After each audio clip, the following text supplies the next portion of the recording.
এই সমস্ত উলামায়ে কেরাম আপনাদের এই ইউনিয়নের আজকে যারা ইন্তজাম করেছেন তারা মসজিদ মাদ্রাসার সাথে সম্পৃক্ত না? মসজিদে ইমামতি করে না, মাদ্রাসায় পড়ায় না? তাইলে মসজিদে যে পড়ায়, মসজিদে যে ইমামতি করে, মাদ্রাসায় যে পড়ায়, মক্তবে যে পড়ায়, তারা কিসের কাজ করে? কথা বলেন। দিনের কাজ। কিসের কাজ? কিসের কাজ? দিনের কাজ। তাইলে তারা যদি দিনের সর্বোচ্চ কাজটাই করে থাকেন, কারণ একজন মাদ্রাসার ছাত্র সেখান থেকে বের করবেন, তার দ্বারা হাজার হাজার মানুষ সেখানে হেদায়েত হবে। ও আমার ভাইরা, আজকের থেকে 40-50 বছর আগে দেশ যখন স্বাধীন হয়েছে, গণপ্রজাতন্ত্রী বাংলাদেশ সরকারের সাথে চুক্তিবদ্ধ হয়ে পার্বত্য চট্টগ্রাম, সেখানে জঙ্গলের ভিতরে যায় দেখেন, পাহাড় চিপার মধ্যে, সেখানে যুবতী অবস্থায় খ্রিস্টান মিশনারি সেখানে আগমন করেছেন। আইসা তারপরে সেখানে ওষুধপত্র নিয়ে আসছে, চিকিৎসার বিভিন্ন উপায় উপকরণ নিয়ে আসছে, তারপরে মানুষের সেবা করার বিভিন্ন উপায় উপকরণ নিয়ে আসছে। আইসা সেখানে টাকা পয়সা দিয়া, সেবার বিভিন্ন রকম জিনিসপত্র দিয়া, ওষুধপত্র দিয়া, চিকিৎসা দিয়া মুসলমানদের পেছনে চেষ্টা করতে শুরু করেছেন। পাহাড় অঞ্চলে যাতে কোনো মুসলমান না থাকে, সেই পাহাড় অঞ্চলটা যদি মুসলমান থেকে মুক্ত হয়ে যায়, তারপরে সেই পাহাড় অঞ্চলটা আমাদের হাতে চলে আসবে। সেই পার্বত্য চট্টগ্রাম, সেই হালুয়াঘাটের পাহাড় অঞ্চলের ভিতরে যায় দেখেন, সেই সুসন্দরপুরের পাহাড় অঞ্চলের ভিতরে যায় দেখেন, যেখানে জঙ্গলের ভিতরে আপনি একদিনও থাকবেন না। আর সেই ইউরোপের আধুনিক দেশ থেকে এসে যুবতী অবস্থায় আসছিল, আজকে 50 বৎসরে বৃদ্ধায় পরিণত হয়েছে, বৃদ্ধ হয়ে গেছে, কিন্তু সেই জায়গায় মানুষকে সেবা করার জন্য এসেছেন। এত সেবা, লক্ষ লক্ষ ডলার খরচ করার পরে, মানুষকে ওষুধপত্র দিয়ে মানুষকে আপন করার চেষ্টা করার পরে, টাকা পয়সা দিয়ে আপন করার চেষ্টা করার পরে, তারা আশানুরূপ সারা পায় নাই, মানুষকে ধর্মান্তরিত করতে পারে নাই, মুসলমানদেরকে দূরে সরাতে পারে নাই, এত কিছু করার পরেও পারে নাই। আর আমেরিকা বিপদ করেছেন গাট্টিওয়ালা গরিব তাবলীগ জামাতের দাওয়াতের কারণে 32 লক্ষ মানুষ তাদের ইসলাম কবুল করেছে। মুসলমানের রিপোর্ট না, এই রিপোর্টটা দিয়েছেন আমেরিকা। কে দিয়েছেন? আমেরিকা রিপোর্ট দিয়েছেন 32 লক্ষ মানুষ ইসলাম কবুল করেছে।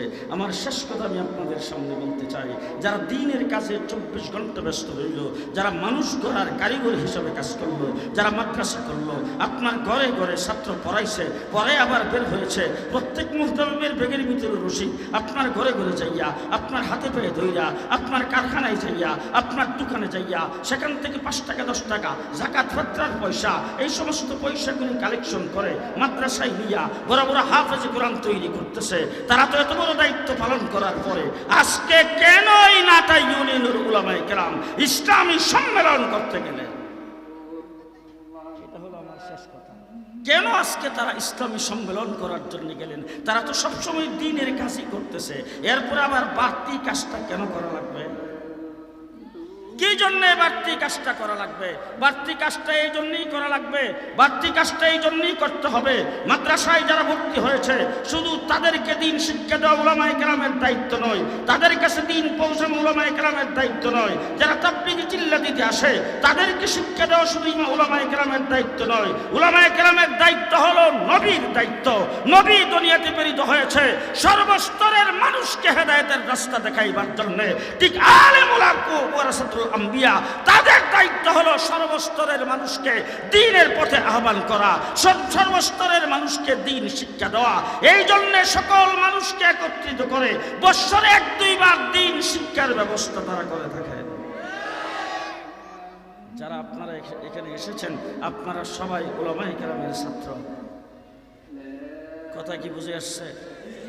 শেষ কথা আপনাদের সামনে,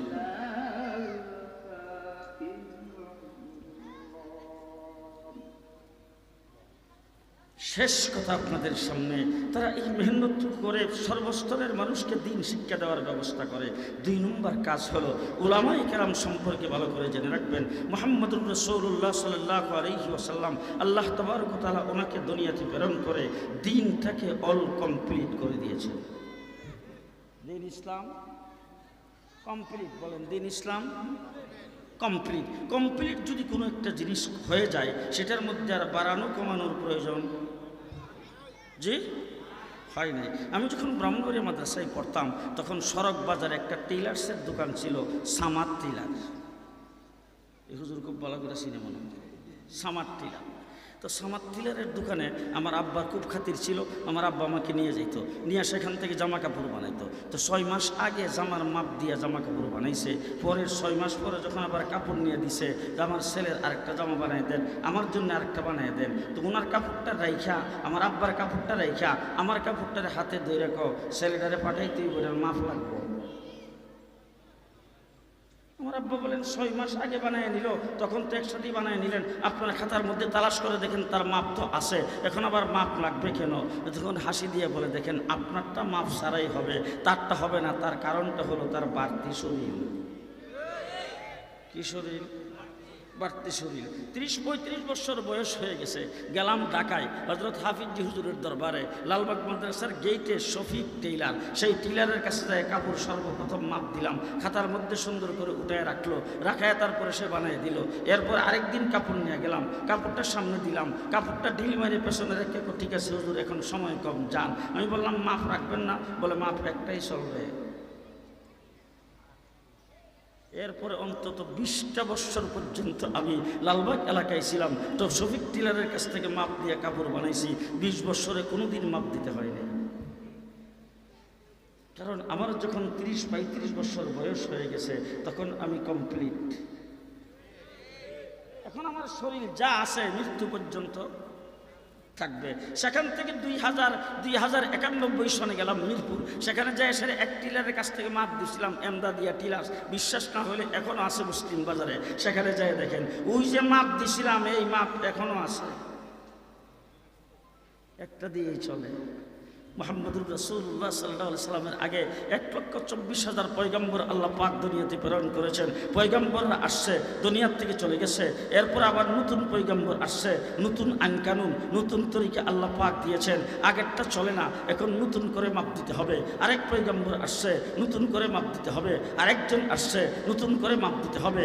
এইভাবে মাপের পরিবর্তন হয়ে আসতে আসতে রাসূলুল্লাহ সাল্লাল্লাহু আলাইহি সাল্লাম যখন পৃথিবীতে আসছে, আল্লাহ বলছেন আল-ইয়াউমা আকমালতু লাকুম দীনাকুম, আজকের দিনে দিন ইসলামকে আমি পরিপূর্ণ করে দিলাম, কমপ্লিট করে দিলাম। কিয়ামত পর্যন্ত একই মাপে চলবে, দ্বিতীয় কোনো মাপ লাগবে না।